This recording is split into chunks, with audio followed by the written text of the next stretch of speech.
క్షమించండి కొంచెం. కీర్తనలు 95 కీర్తన మనం చదివి దేవుని ఆరాధన చేసుకున్నాము. 95 కీర్తన మార్చి చదువుకుందాం. ఎవరన్నా లీడ్ చేయండి.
చదివిన భాగంలో కొన్ని విషయాలు మనం చూద్దాం.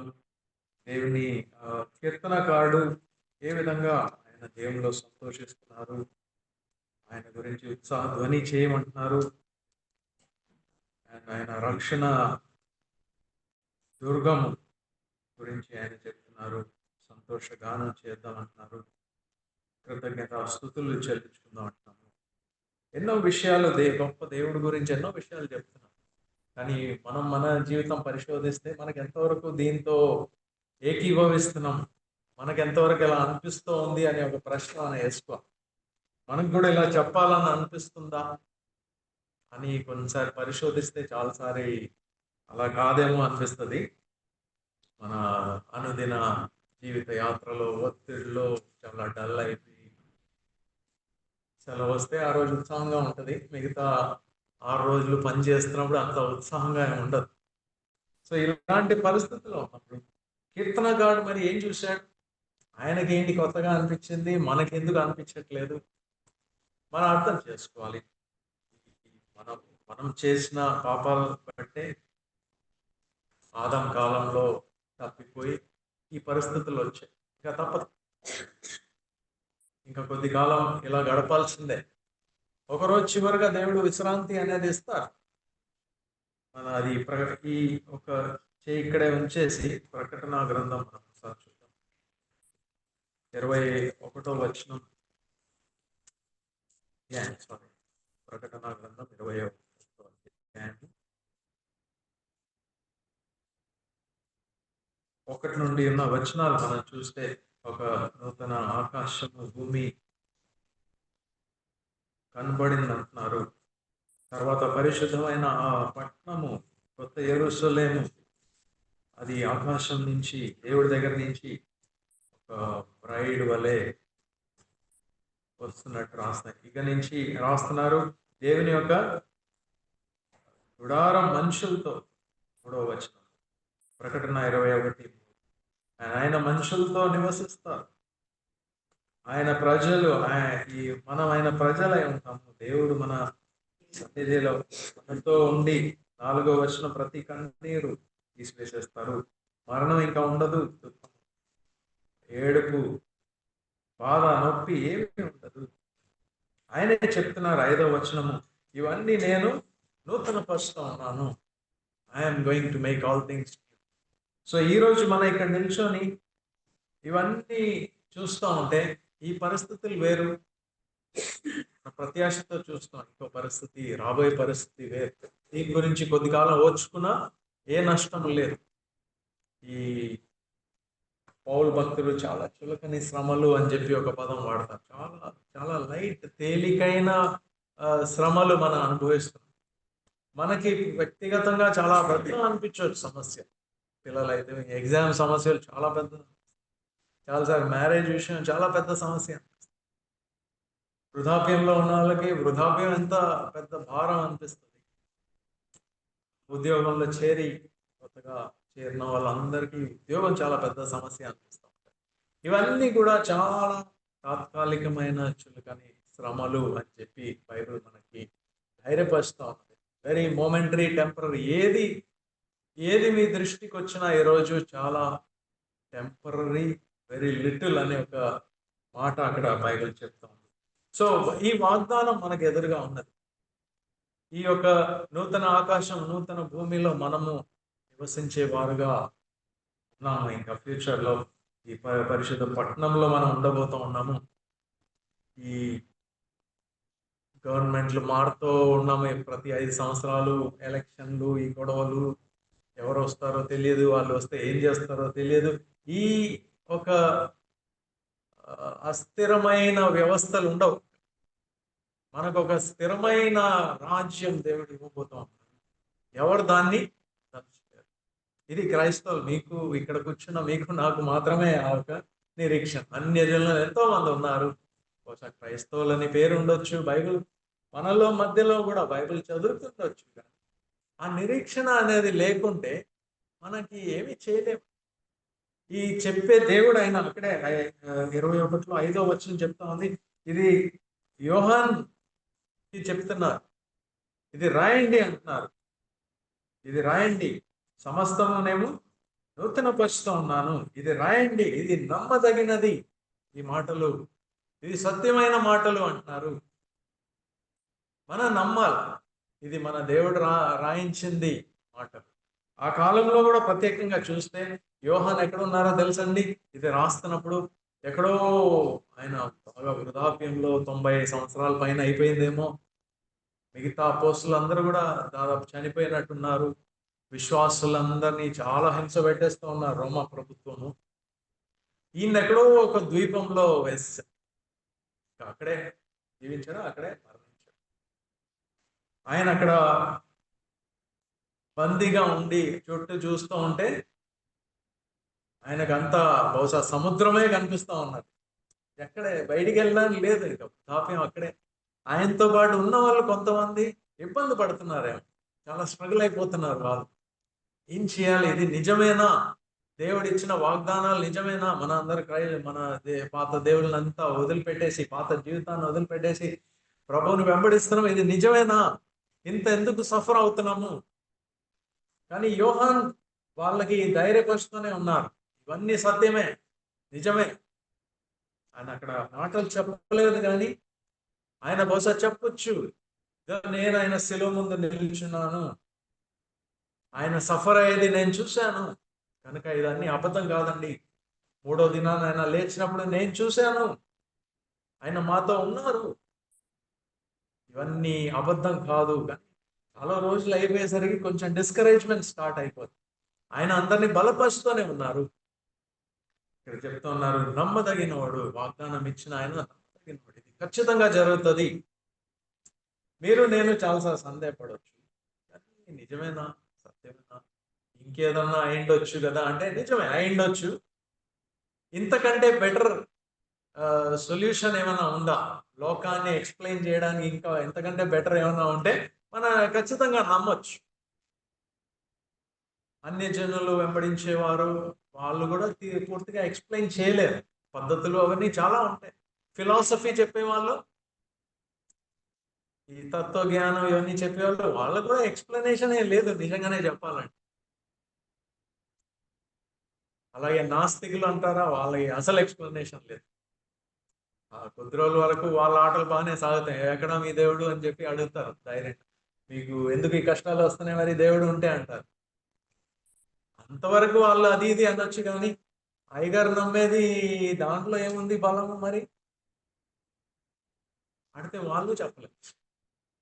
ఎక్కడి నుంచి వచ్చింది మరి భూమి ఆకాశం ఎక్కడి నుంచి వచ్చిందంటే వాళ్ళు చెప్పారు.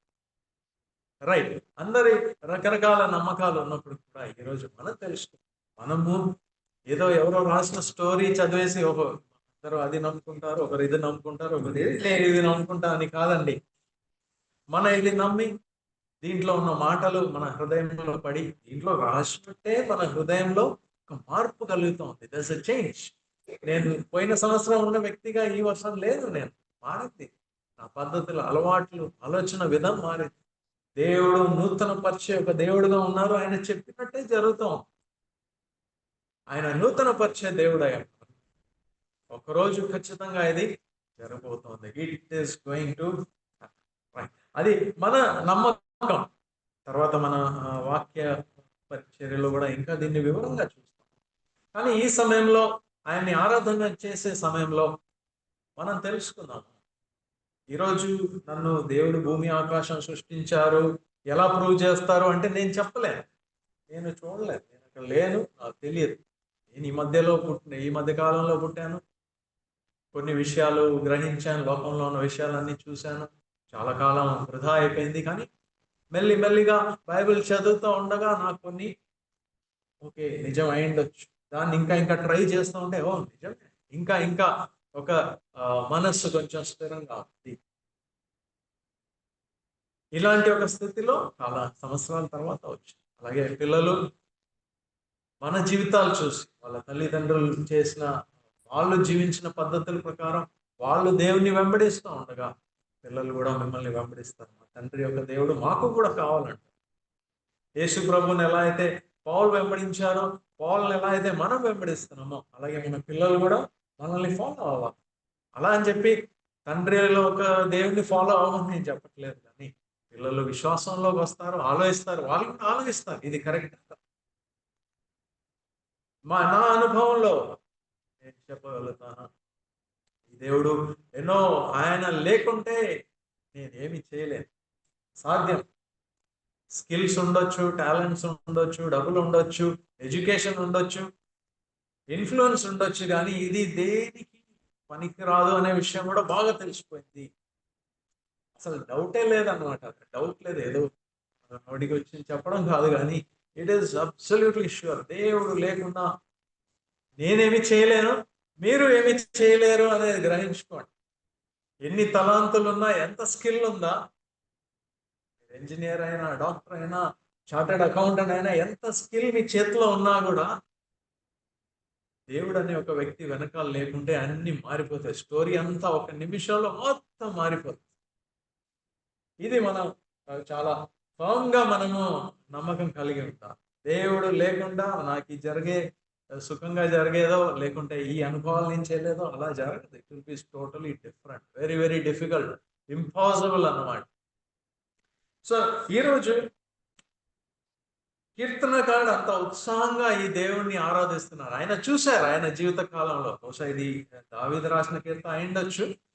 ఒకవేళ దావీదు రాసిన వాడై ఉంటే ఆయన జీవితం మన జస్ట్ ఒక నిమిషం పరిశోధిస్తే మనకు తెలుస్తుంది.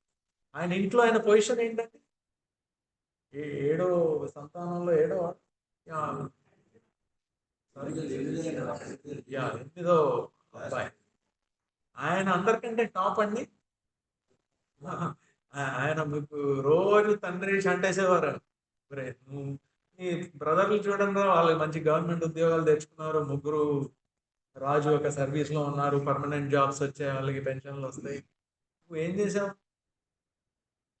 సరే ఏం చేయమంటే చేస్తాం, సరే గొర్రెలు చూసుకో, వెళ్ళిపోయాడు. ఏ నష్టం కూడా ఆయన కలగలేదు. దేవుణ్ణి తెలుసుకున్నాడు. గొర్రెల్ని చూసుకుంటగా దేవుడిని తెలుసుకున్నాడు. సింహం వస్తే ఓ చాలా బాధ్యతగా అయిపోయి నా గొర్రె పిల్లని, సింహం ఎంత ధైర్యము అని ఆయనకు తెలియదు. సింహంతో పోరాడకూడదని తెలియదేమో, సింహం మింగేస్తుందని తెలియదేమో, ఆయనకు అవన్నీ తెలియదు. ఆయనకు ఒకటే, నాకు ఇచ్చిన బాధ్యత నేను చేయాలి. తండ్రి వదిలేసినా నువ్వు చూసుకోరా అని అన్నిటికంటే నా చిన్న జాబ్ ఇచ్చినా కూడా వెళ్ళి నమ్మకంగా చేసుకుంటా.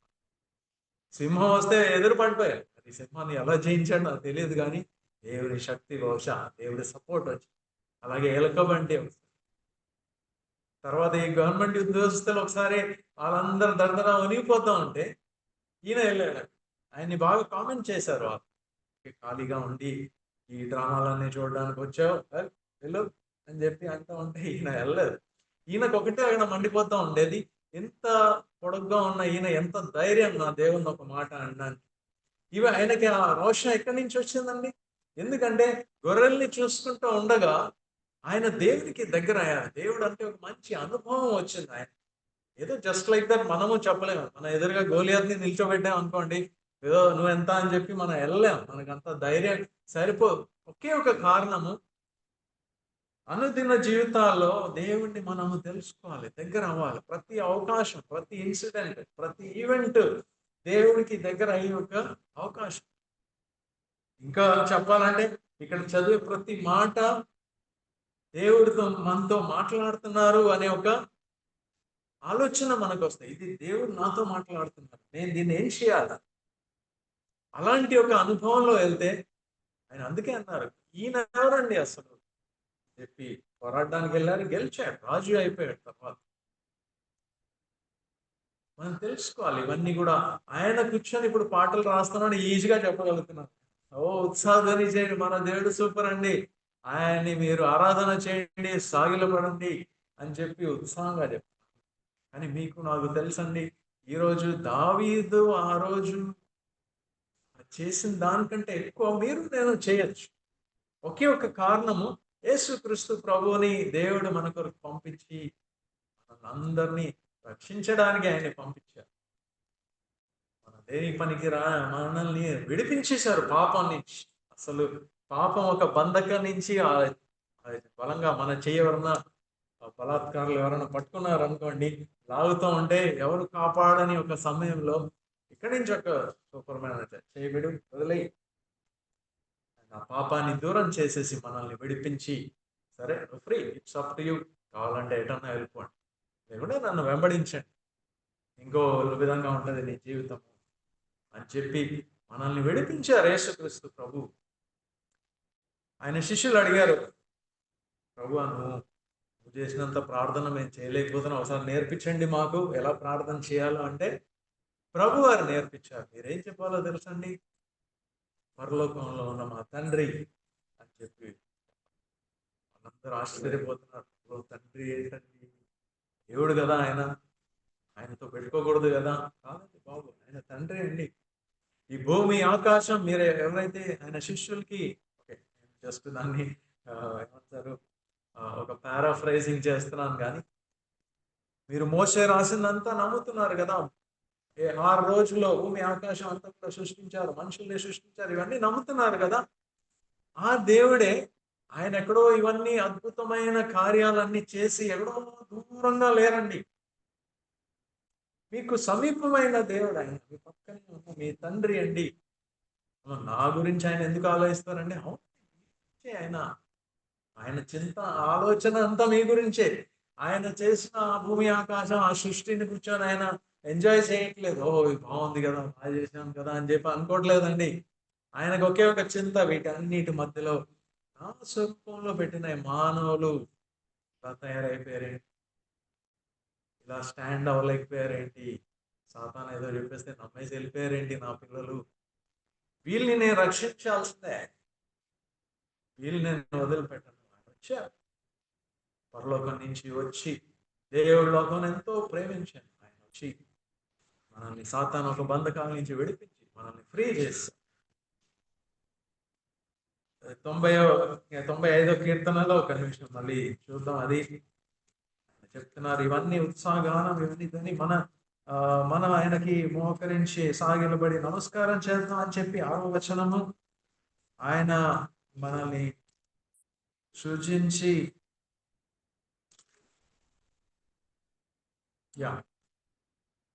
మోకరించము అంటున్నారు. ఆయన మన దేవుడై ఉన్నారు, మనం ఆయన ప్రజలై. ఈ రోజు ఆయన స్వరం మీరు వింటే, అంతేనండి, ఈ రోజు మీరు ఆయన స్వరం వింటే మీ హృదయాలు కఠినపరచుకోకండి అంటారు. మెరీబా మస్సా అనే ఒక స్థలంలో ఆయన ఐగుప్తు నుంచి వీళ్ళని విడిపించి తీసుకువెళ్తున్న సమయం వాళ్ళు ఎన్నోసారి దేవుడిని విసిగిచ్చేశారు. దేవుడు అంత చేసిన తర్వాత కూడా విసిగిచ్చేశారు దేవుడు. అని చెప్తున్నారు, వాళ్ళు నేను చేసిన కార్యములన్నీ చూశారు కానీ వాళ్ళు అయినా నన్ను శోధిస్తూనే ఉన్నారు, నన్ను విసిగించేశారు. 40 సంవత్సరాలు వాళ్ళని, అంటే దేవుడు వాళ్ళని ద్వేషించేలా చేశారు. ప్రేమ కలిగిన దేవుడు ద్వేషించడం అంటే ఈ పదం కొంచెం వింతగా ఉంది కానీ అలా విసిగించేశారు. ఆయన 11వ వచనం అంటున్నారు, నా విశ్రాంతిలో వాళ్ళు ప్రవేశించరు. విశ్రాంతిలో వాళ్ళు ఎన్నడూ ప్రవేశించరు. ఎంత పెద్ద ట్రాజెడీ అంటే అంత పెద్ద ట్రాజెడీ అది లోకంలో. సో ఆ హెచ్చరిక మనకు కూడా ఉండాలి. దేవుడు అన్ని ఏర్పాట్లు చేశారు, మనల్ని విడిపించారు, మనల్ని ఆయన విశ్రాంతిలో తీసుకువెళ్ళాలని ఉద్దేశిస్తున్నారు. కానీ మనము అస్తమాట ఆయన్ని శోధించి పరిశోధించి దేవుడు చేస్తారా లేదా, ఆయన ఉన్నారా లేదా, రోజు ఇవే డౌట్లు. ఈ డౌట్లతో మన జీవితకాలం అంతా గడిచిపోతుంది, దాంట్లో సందేహం లేదు. మనం ఎక్కడో ఒక దానికి ఫుల్ స్టాప్ పెట్టి నమ్మడం మొదలుపెట్టి ఆ విశ్వాసాన్ని ఇంకా పెంచితే, విశ్వాసంలో అంతం వరకు సహించే వారే వాళ్ళు రక్షణ పొందుతారు, లేకుంటే లేదు. సో ఈ రోజు మనం జాగ్రత్త పడాలి. ఇదే సమయం. ఈ రోజు మీ స్వరం రాస్తుంది కదా 7వ వచనం, ఈ రోజు మీ స్వరం ఆయన స్వరం వింటే తిరుగుబాటు చేయకండి, ఆయన దగ్గర రండి, ఆయన విశ్రాంతిలోకి ప్రవేశించండి. ఇంకా కొన్ని విషయాలు మనం తర్వాత దేవుని వాక్యం ధ్యానం చేస్తున్నప్పుడు చదువుతాం, కానీ ఈ సమయంలో అర్థం చేసుకుంటాం. భూమి ఆకాశం సృష్టించిన దేవుడు నా తండ్రి. ఎప్పుడన్నా మన ఆయన ముందెళ్ళి మన సమస్యలు తీసుకొని వెళ్తే ముందు తండ్రి ఉన్నారు, ఆయన భూమి ఆకాశం సృష్టించారు, నా గురించి ఆయన కుమారుని పంపించి నా ప్రాణం పెట్టారు, ఆయన మనకి ఇవ్వలేరా అండి, ఇవ్వరా అనే ఒక ప్రశ్న రోమా పత్రిక 8వ అధ్యాయంలో సర్టన్లీ డూ మన కొరకు. ఓన్లీ విశ్వాసంతో ప్రార్థన చేయాలి, ఆయన యందు నమ్మిక ఉంచి వెళ్తాము. దేవుడి కొద్ది మాటలు